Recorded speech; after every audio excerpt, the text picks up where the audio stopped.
We live in such polarized times, extremism is on the rise, and the COVID pandemic kind of showed divisions in our communities and our families, and the climate is breaking down.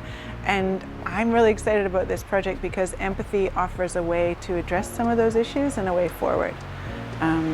So empathy for me is really about how we care for each other, how we care for the environment, how we care for future generations, and there's so much potential in that to address some of these big challenges that we're all sort of grappling with.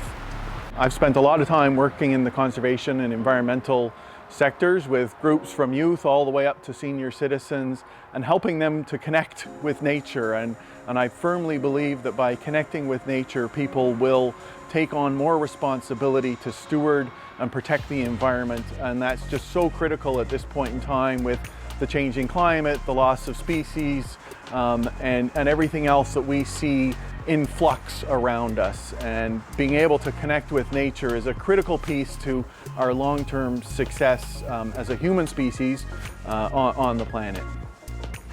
I was really interested in joining this team because it's a different aspect of what I deal with on a daily basis. So I deal with lots of people. We have millions of visitors a year, but it's also understanding how do they interact with the environment? Why do we get them to care about the environment? And how do you change their perspectives on what we do? So our mission is really to protect the natural and cultural heritage of the Niagara River. And sometimes that message gets lost. And we're not just a business, we're trying to protect these natural areas. So this helps us explain the why.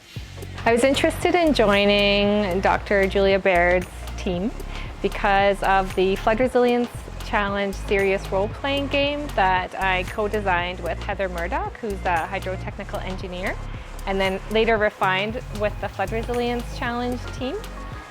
And the purpose of that game is to help increase flood literacy, so understanding what is flood risk, what are the different types of flood measures that can be taken, and also to increase capacity for collective decision making. So bringing stakeholders together, helping them to understand various roles, responsibilities, the different constraints stakeholders face, and to make decisions together. So it's really fun where players take on different roles of stakeholders. Someone's a mayor, someone's an engineer, someone is just a resident or a farmer, and they have to make decisions together within a short limited time frame with limited budget, and then see what the outcomes are after it floods, and then repeat again to see what was learned from the previous round, and then repeat one more time. And so it provides an opportunity for that experiential learning, but also kind of social learning, and it builds empathy because